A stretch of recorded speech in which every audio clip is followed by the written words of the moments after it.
Welcome to American Agenda. Bob Sellers here with Heather Childers. President Biden giving the green light this week for the completion of a Russian fuel pipeline after removing sanctions placed by former President Trump on the pipeline's construction company. Critics are worried that Nord Stream 2, which is what the pipeline is called, will essentially give Russia control of the energy flowing to our NATO allies in Western Europe. Well, the move alarming some after Biden, of course, wasted no time. First day in office, ending the Keystone Pipeline project here in America. So is Biden playing pipeline politics? This doesn't make a lot of sense to a lot of folks. Joining us now is a coalition of 21 attorneys general who is suing Biden for rescinding the Keystone Pipeline permits. That is West Virginia Attorney General Patrick Morrisey. Thank you very much for joining us. Great to see you again. Hey, it's good to be with you today. Thank you. So, how much of the Keystone Pipeline was completed when President Biden did this on his first day through his executive order and stopped it?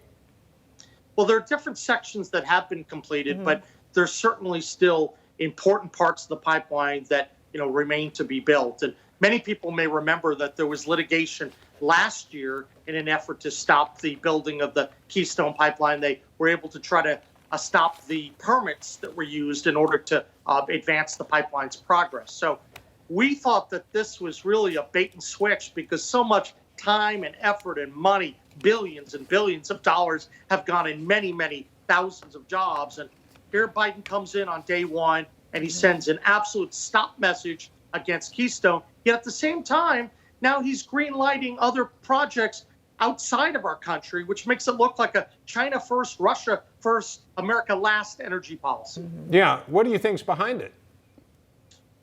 I think it's really a naive way of setting up a contrast between a domestic policy that's trying to pacify a lot of the far left woke crowd within his administration, yet then he's trying to build relations overseas without recognizing the strategic significance of his actions. I don't think there's consistency between the two.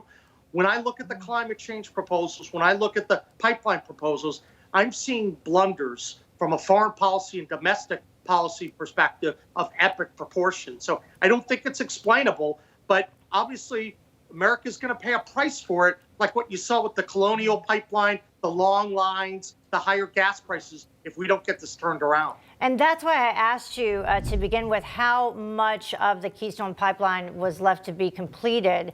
I know that the Keystone XL portion, how would it have impacted the shutdown that we experienced and all the lack of having gas all up and down the East Coast if the Keystone Pipeline had not been shut down?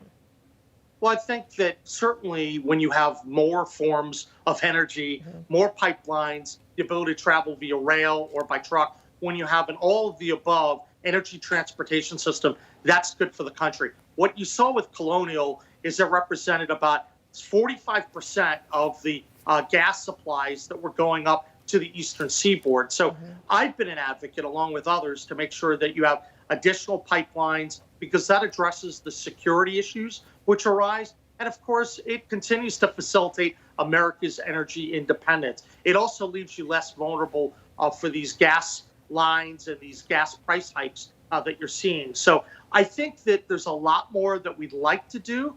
But unfortunately, you have some of the radical environmentalists out there trying to not only shut down Keystone, but Dakota Access. Last year, we were at the Supreme Court when these guys had tried to shut down the Atlantic Coast Pipeline. This is a process for them, and unfortunately, it really harms our country. I don't know how you are, Mr. Attorney General, but I worried that the whole Colonial thing was kind of just glossed over, that this, it's not like it was fixed or these bad guys were ferreted out and taken off the reservation, if you will, that they are still around. And does this worry you about what could be down the road? Well, it absolutely does worry us. And I thought that the Biden administration moved very slowly. And I think the irony of this happening is that right after the Colonial Pipeline news came out, you had the Secretary of Energy out there talking about the importance of pipeline safety, trying to relax standards to address the issues of higher energy prices and long lines. And yet then when you say, are you going to revisit Keystone or revisit the climate change policy, they say no. I think the American public has to focus on this because otherwise the consequences are severe, not only job loss and higher energy prices, but going down the line, shifting over strategic advantages to China, Russia, and other places. That's not the direction we should be going in. All right. Well, Mr. Attorney General, thank you so much for joining us. Hey, thanks so much. Appreciate it. All right. Well, turning now to